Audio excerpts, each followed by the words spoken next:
You did. I just want to keep the spirit high, and we are all, as I told you, we are all behind you. The whole country is behind you, and we are going to stand with you. Si sasa muko na kila mtu sasa ako na milioni moja tayari. Unajua Wednesday or Thursday? Thursday sasa ndio game yenyewe. Si ndio? Please. Yeah, mkae strong, mkae ngangari, sisi wote tuko na nyinyi. Sawa sawa. But you did a wonderful job. You know. So, niliona kidogo pale tukianza. Mulitense kidogo mkaona kitaumana ama ni aje. Lakini vile mmecheza hiyo ball, nasema asante sana. Tuko sawa pamoja na nyinyi. Wewe Prezo? Yes sir. Asubuhi, saa 2, pangana na hawa. That was a very good note for our country and for the Stars. And in fact, quite a number of people congratulated Harambee Stars for defeating the Democratic Republic of Congo. This was their opening match of the African Nation Championship, where they defeated DRC 1-0 at the Moi Sports Stadium, Kasarani. Austin Odhiambo delivered the only goal of the game after a well-coordinated team build-up, promising to deliver a one-of-a-kind match on Thursday as they face Angola. I feel happy, and it motivates me because I've given my team the winning goal, and it gives me more energy to go and for the next game, because as a country we want this trophy to remain here home, and we know how hard it is, so we just have to give our best in the pitch. It's a tough game. It was a tough game. We know they seasoned campaigners, they know what it is to win this tournament. So yeah, to match them tactically was tricky, but I can't be more proud of my players, you know. They showed so much bravery. Just slightly disappointed that we didn't give them that second or third goal, which we could have done, but you know, we are work in progress. Yeah. Angola next, and it ain't gonna get any easier. But I think the hardest hurdle for us is over, and that is getting over the first game of the tournament. Game imekuwa tough sana, na naweza sema honestly DRC wamekuwa the better team because hawajatumia chances zao. With us we may have one chance na tukatumia vizuri. So I think we need to improve more on managing the game and managing the ball, because we are losing too many balls and we have a chance to. Well, congratulations. Well, things are looking funny. And by the way, just before I look at some of the things that will be happening, remember today at 2 p.m. at Scoreboard, these guys will be talking about some of the things that happened in yesterday's matches and some of the things you need to look out for during Thursday's match with Angola. I mean, it's going to be action-packed. So look out for that at 2 p.m. Meanwhile, supporting Member of Parliament Caleb Amisi and ODM Secretary General Edwin Sifuna have vowed to sever ties with the party leader Raila Odinga if he supports President William Ruto's re-election bid in the 2027 general election. Speaking at a women empowerment forum at Luhome grounds, the two ODM leaders acknowledged Odinga's significant role in Kenya's democratic progress, but made it clear that they would not back any effort to support Ruto's political ambitions. Sifuna reaffirmed his loyalty to the party's resolution, but drew the line at any directive to back Ruto's re-election. Other forum speakers were equally critical of President Ruto's administration, accusing the Kenya Kwanza government of failing to meet its campaign promises. I will read all the resolutions that are made by organs of ODM. Except one. Which one? Wanachama ODM wakipitisha waseme Sifuna ni shenzi kabisa, nitasoma. Wakisema huyu Sifuna ni bure kabisa, nitasoma. Lakini siku ile watapitisha ati chama cha ODM kitaunga Kasongo mkono mwaka wa 2027. Hiyo nataka niseme mbele yenu na mbele ya Mwenyezi Mungu. Hiyo sifomi. And I've won twice, the only MP in the entire region. Nimekuletea mara mbili. Na nilikuletea mara mbili kwa sababu hao wananchi believed in a good governance. They believed in education that I'm doing in Saboti. They never believed in killing of young people. They never believed in killing our education system. The people of Saboti believed in an ODM that will give us a new constitution. An ODM that will give us good governance. Naambia baba hivi, nimwambie nisimwambie? Niambie baba nisimwambie? Mimi Kale kwa misi, ukiamua kuunga mkono William Ruto, baba, that will be the end of me and you, amen. Na waje niwaulize, kama wewe uko term ya kwanza, you are doing your one term, alafu unataka wapige vijana risasi, na ukirudi term ya pili, watapiga wapi? Na wewe William Ruto, wewe wacha kubeba ukisema tunakwambia wanda. By the way, by you, ningebehave. Ningesikiza vile watu wanasema kwa nini wanataka mimi niende wanda, niwasikize, nichukue notes, nianze kurekebisha pole. Tumekuambia wao na viongozi, sijui Weta, sijui Musalia, miaka 40. Wao wanajiita viongozi wa Western Province 40 years na hakuna kitu umefanya. Sasa wewe ni kiongozi gani?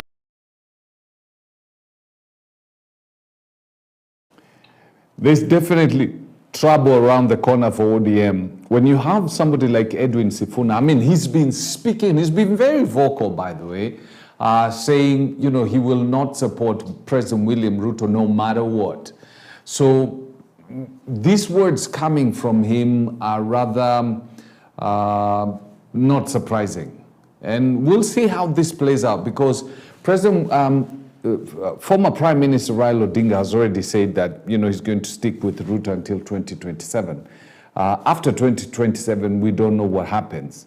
But if he's going to go with him until 2027, there is a possibility he might actually end up supporting him for, you know, re-election. And these two leaders have said they will be hitting the road if ODM supports President William Ruto. Now, elsewhere, leaders allied to DCP party leader Rigathi Gachagua have intensified their criticism of President Ruto's administration, condemning what they describe as misplaced priorities and flawed policies.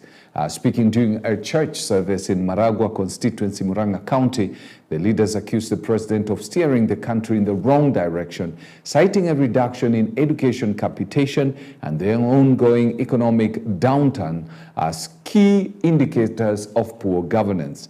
The leaders argued that the administration focus has been misaligned with the needs of ordinary Kenyans, leading to hardship across various sectors.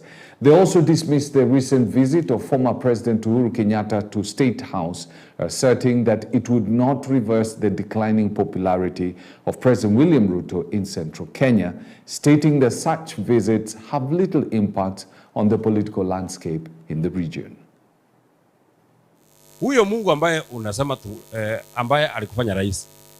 Kwa ile 10 commandments, commandment number 6 imeandikwa usiue mtu. Ule Mungu alikufanya rais amekuambia usiue mtu. Kwa hivyo hata wewe tunataka tukuombe. Hii maneno ya kupigia watu risasi kila wakati. Monday tulikuwa na mheshimiwa John Nyuto kumari kunaitwa Aipoa. Gari ya John Nyuto iko risasi 3. Gari ya John Medhu iko risasi kadhaa.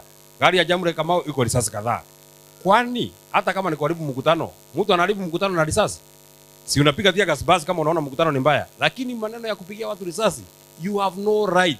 You have no right over anybody's life. Tumemuona akipigwa picha hapo na Uhuru wetu. Ati Uhuru amtakase. Tunataka tukwambie William Ruto, hata ukipigwa picha na mheshimiwa Uhuru Kenyatta ambaye tunampenda, lakini picha yako na Uhuru Muigai Kenyatta haiwezi kumrudisha kijana wetu Boniface Kariuki uhai. Ulimuua, hata upigwe picha ngapi na Uhuru Kenyatta, yule kijana wetu amekufa, hawezi kurudi uhai. Picha kupigwa na Uhuru Kenyatta haziwezi kurudisha kijana Albert Ojwang uhai, ulimuua. Na kwa hivyo tukwambie, picha zile unapigwa na Uhuru Kenyatta ni picha nzuri, na sisi tunaheshimu Uhuru Kenyatta sana, lakini bado utakwenda nyumbani mwaka wa 2027. Unajua huyu bishop wakati anataka kuwapatia habari anaweza ipatiana yeye mwenyewe ama anaweza kutuma pastor kwa sababu ni watu yake. Sasa niliona the day before yesterday Oscar Sudi akisema ati kama William Ruto atachaguliwa tamu ya pili, Rigathi Gachagua na watu yake wajipanga mahali watazikwa. Hakuna mtu amekwambia kwanza utapatiwa tamu ya pili, wewe utakuwa tamu ya kwanza. Na hata ikiwezekana na njia gani, wewe mwenyewe ukiona inakushinda, unaweza wachia hata hapa, tutatafuta mtu mwingine mwenye ataendesha hii Kenya. Siku ya Jumapili iliyopita ulitaka kutuua kule Kegumo, kule Ngonda, na unasema unajenga kanisa kule katika State House. Jenga kanisa katika moyo wako kwanza. Hakuna mtu anajengea Mungu kanisa akiendelea kupanga kuua wengine. Mikutano yake sisi hatuingilii, mikutano yake sisi hatumuulizi swali. Yeye anaenda anapeana maneno yake, yeye anaenda anasema maneno yake. Lakini sisi tukienda kwa mkutano kila wakati anataka kutupika na tear gas. We want to condemn that because that is not acceptable. That is not in our constitution, that is not in our democracy.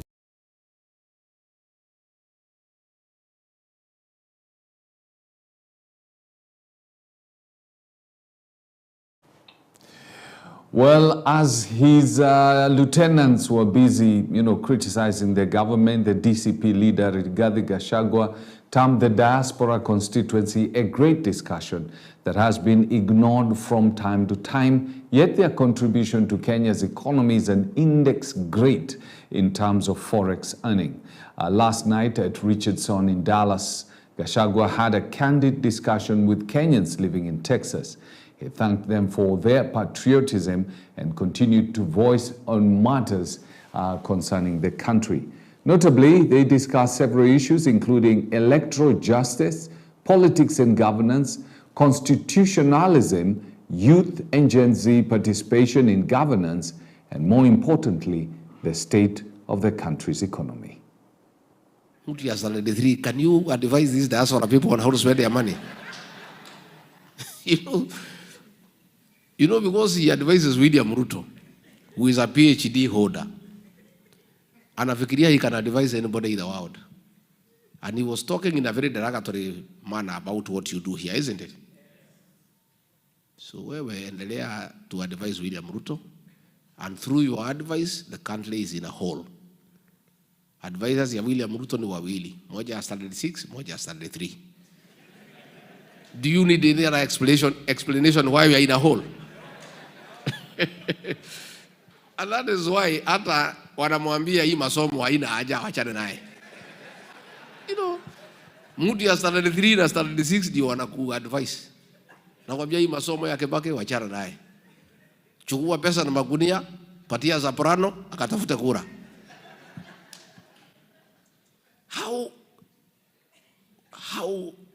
How do you explain where we are as a country?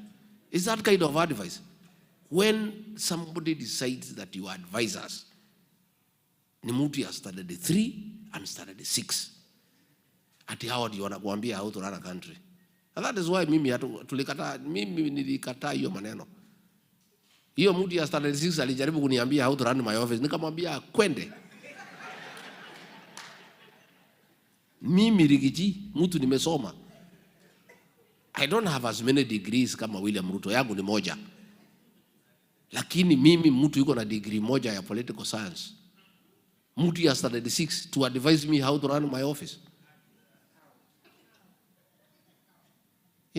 Surely, unajua iko madharau ingine ambaye ni. Meanwhile, the church is speaking, and the African Independent Pentecostal Church of Africa, AIPCA, Archbishop Samson Mudhuri, has asked the politicians to stop early campaigns, which has been seen to cause tension in the country. Speaking in Mombasa on his course tour, the Archbishop says the country has 2 years before the general election, hence the need to create a conducive environment for the country to thrive.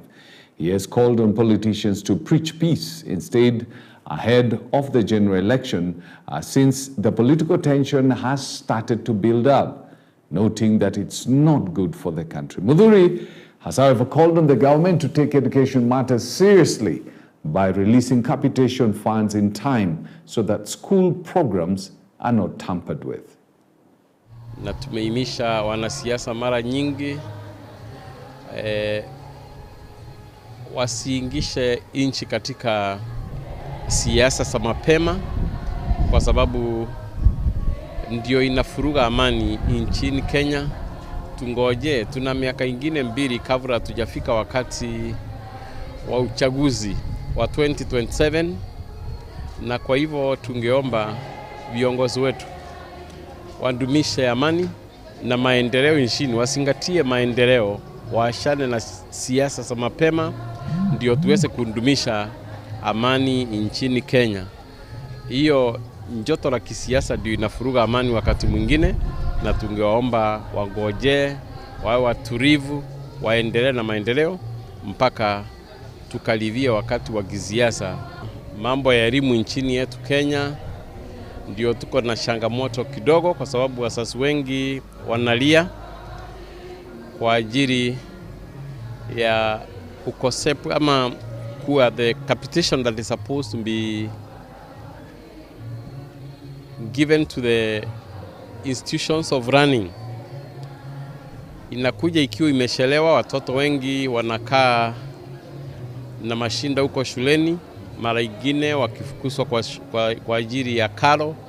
Kwa hivyo tungeomba upande wa serikali, the minister who is concerned, aangalie mambo ya pesa ili inasimamia masomo ya watoto wetu shuleni, wasio wakiwa na matatizo ama walimu washidwe kuendelea na management ya mashule kwa sababu ya ukosefu wa pesa.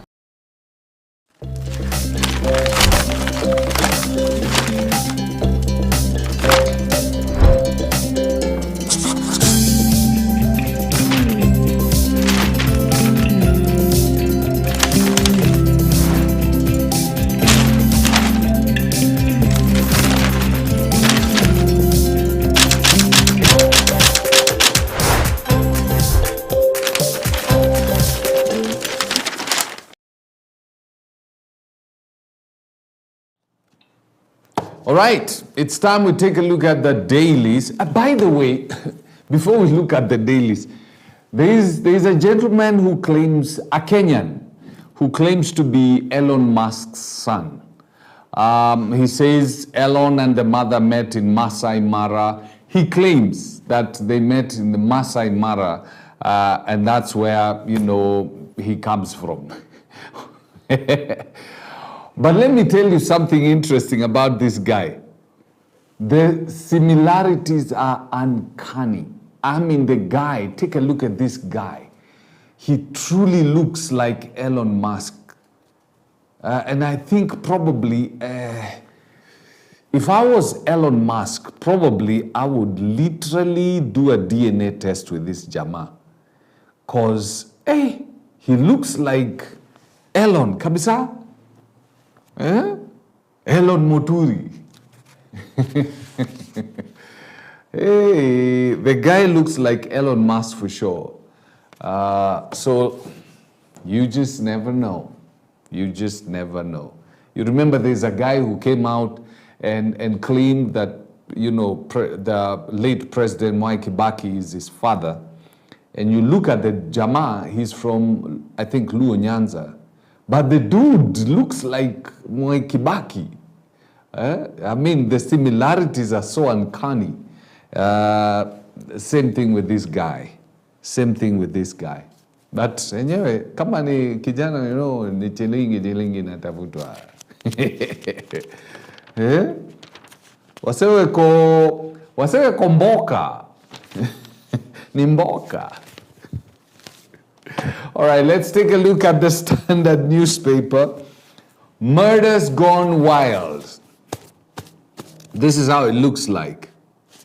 Murders gone wild. And it has the pictures. There were fathers, daughters, lawmakers, and whistleblowers killed brutally, mourned publicly, then forgotten by a justice system built to forget. From Chris Musando to Mercy Kano, Jacob Juma to Agnes Wanjiru, their death sparked outrage but no answers. Years later, no convictions, no closure. As families grieve, the silence is deafening. Our nation once promised accountability, but now confront a grim question. Why do Kenya's dead never get justice? It's a very interesting question because, you know, these people were cast into eternity by somebody. And that somebody is probably still walking on this side of life. And the consequence of the justice system has not caught up with them at all. And so they're still enjoying the fruit of their labor, they're still enjoying themselves, while their families are literally in mourning because their loved ones were murdered and no justice was ever accorded to them. But anyway, I keep on saying this, you may escape justice here, but there's a justice system that cannot be corrupted. And that justice system will eventually catch up with you. They also have a picture, in the Standard, they also have a picture of the match between Harambee Stars and DRC. And then on the second page, you have SRC block Judicial Service Commission's push to expand costly judges' retirement benefits. I'm happy that that has been done, because how are you expanding the retirement benefits of the judges while the country's economy is at the state where it is? I mean, just recently we had the Gen Z's protest. I mean, the situation, the economy is not doing well for so many people. And so you gotta be sensitive of that, and I 100% agree with what Gen Zs are saying. Then how politician hijacked Chan moment looking at genius funds. Say what? At in Kibra, this is somebody who's saying that in Kibra we saw 10 buses from a known Sacco. Dozens of youth boarded them for Kasarani. Their tickets had been bought to go and cheer the team, and we know which politicians were behind. So politicians literally bought tickets for people to go and watch the fun, so the match, so that Kasarani Sports Stadium can be packed. Is it evil? I don't think so. I don't know. I don't think so. Maybe, I don't know. What do you think? You tell me. What do you think? Do you think it was evil and we should cane them for buying tickets for young people to go and watch a football match to support their team? I don't know about you, but from where I'm seated, I don't think it's wrong, unless there were people who are denied entry, but they paid. You know, that's the thing. See, for you to enter, you pay, and that was the condition. So they paid for young people, be they 10,000, they paid for them, and the young people went in. Mimi haoni makosa, but I may be wrong. Page 4 of the Standard, the mother's gone cold, continues. And then page 6, Kupet shifts tone, ask parents to share the burden of school fees. Hey, Vane. Now the SACCOs are telling the parents to share the burdens of school fees. See, the government said it's going to pump money to schools. You know, there's a problem in Kenya, and it started a long time ago. Cannot blame it on Ruto or anything. It's just the psyche of Kenyans. In this sense, when the government fails to provide certain services, Kenyans privatize the services. Give you an example. When you pay your water bill, there's also service charge on it, and you're supposed to get a dustbin, and your garbage is supposed to be collected. Long time ago when I was a kid, that used to happen. But then it got to a time, mismanagement came into the then city council, and what happened, they stopped collecting garbage. And instead of Kenyans demanding their rights because they are paying for the service, what they did is they privatized it. They allowed private people to start collecting garbage, and they started paying for the service.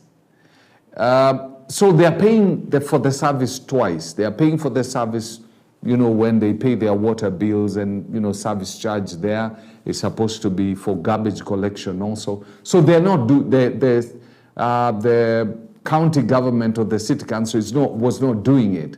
So what they did, private people came with the paper bags and told you, hey, you got a garbage problem, we'll sort you out. What you'll do, you pay us 100 shillings. I don't know how much it is right now. You pay us and we'll take care of that. But they still continued paying the money they were supposed to be paying to have their garbage collected. So we always privatize things. When the police failed to protect people, the private security came in. When the county government fails to provide water to every home, what happens is the water bowsers. A business came in, a private business, where these guys are getting water from that the council cannot get water is a shocking thing. So when now Kuppet is saying, because the government is failing to give capitation to schools, what you need to do is do what you've always been doing, privatize. So parents start paying for what the government is supposed to pay for. We got to come to a place whereby you demand, because you're paying taxes, aren't you? You demand that this is what the government is supposed to do. So provide the service. Provide the service. Stop privatizing public problems. So I'm not for telling parents to pay school fees. I mean, the school fees was being paid by the government before. Private hospitals protest maternity bed cuts. Now, this one, I support SHA. I really do. There's a hospital, if I named it, you would know it. It's one of the biggest hospitals in the country. They had said, it's a private hospital, they had said that they had a 600 bed capacity. 600 bed capacity. And that is what had been forwarded to SHA. And when the guys from SHA went to this hospital, they discovered that the bed capacity of this hospital is 300. So what was happening is this, so that you get to know. What was happening is this. If the hospital has a bed capacity of 150, SHA will not pay for any claims from that hospital for people who are allegedly admitted beyond 150 beds. So they make provisions for 150 people. So if a hospital claims it has 600 beds, and they were operating like this during the NHIF. So they have 300 beds. So they people, over 300 people admitted to this hospital and obviously paid for by SHA shift, then NHIF. And then, because this hospital says that they have 600 bed capacity, you have now fraudulent people, maybe even your card. You are said to have been admitted in this hospital, or you suffered, you were involved in an accident and all your legs were broken and you stayed there for 2 months. So the hospital claims from the extra 300 phantom beds and makes claims to NHIF, and NHIF pays that to this hospital. I have a brother-in-law, I have a friend who went to one of the major hospitals, and when the doctor was going through his file, he noted that in the file there was something that had been written that he had been involved in a serious road accident and had been admitted in that hospital for around 10 days. The guy has never had an accident. It's just in our Kenya, I'm telling you. So the back page, obviously it has to be Harambee Stars, and we glory in that win. Don't forget, in a couple of minutes, we'll be having Mureithi Mwito, and we'll be looking at some of the things that are happening. Daily Nation, we got why Kanja won't give up 60 billion payroll. A vicious fight for the control of police salaries has escalated, with the police chief vowing not to surrender control of the 60 billion annual budget. By his defiance, Inspector General Douglas Kanja is taking on the National Police Service Commission and members of Parliament. Who will blink first? Why does he not want to release it? Or the other question, why does the National Police Service Commission want to control it? It's all about the bing bing, don't forget that. Culture, music on show in schools gala. Illegal deportations, Kenyans bear brunt of state excesses. Ay, kwani they're extraditing people na first class. The respondents' action are justifiable removal of Mr. Ekumpa from Kenya negatively affected the petitioner's rights under Article 45 and 53 of the Constitution. The guy has gone and petitioned that he was illegally extradited. So now Kenya has to pay. The guy is being paid. Shene. Okay. Bill proposes merit-based hiring for parastatal boards. Okay. I ain't got no problem with that. Empowerment cash, not for bread and clothes. How are you going to stop people from buying bread and clothes? You empower them. Now, what are they going to buy first? Millionaires, Stars beat DR Congo in dream start to tournament. At least. The Star newspaper, great start for Harambee Stars. This is good. I totally agree with the Stars. I mean, with the Star newspaper. This should have been the headline in all the newspapers. I think we should learn to celebrate the good things that happen, in our country. We have a lot of good things that happen in our country, but we've become a people that just focus on the negative. We just focus on the negative. Harambee Stars win. They've beaten a team that had won this tournament for, I think, twice. They've beaten them home ground. And it's like for the Nation newspaper, it's just down here. The Kanja story is more important. For the Standard, the murders gone cold is an important story for them. The Star newspaper, this is good. We need to celebrate ourselves. If we don't, who is going to celebrate? Who is going to celebrate? So, why counties struggle to meet their own revenue targets? Jubilee, Portland shares jump on merger plans. Oh, it's Jubilee Insurance. You start wondering, Jubilee Party is merging with Portland Cement. Hey.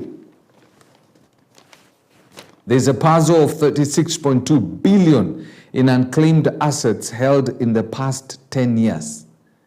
By the way, if you have a loved one who died and you basically never recovered anything, you need to check their M-Pesas, you need to check the banks. Ideally, the banks are supposed to call you and tell you your loved one, because when you open your account, see, there's a place where you write the next of kin. So one of the things that has been happening is some of these institutions, they don't look for the people, the next of kin. So the money remains there, you trade with it for a couple of time or years and then you surrender it. So there's 10 billion. And probably the owners of this 10 billion, their children are suffering somewhere in abject poverty. Yet there's a lot of money that the government is holding that belongs to their loved ones. All right. Let's take a short break, and when we come back, we're with Mureithi, and we have some of the conversations on some of the things that are happening. I don't know whether Mureithi is a football fan, but I guess he is. Is he? I don't know. Let's find out.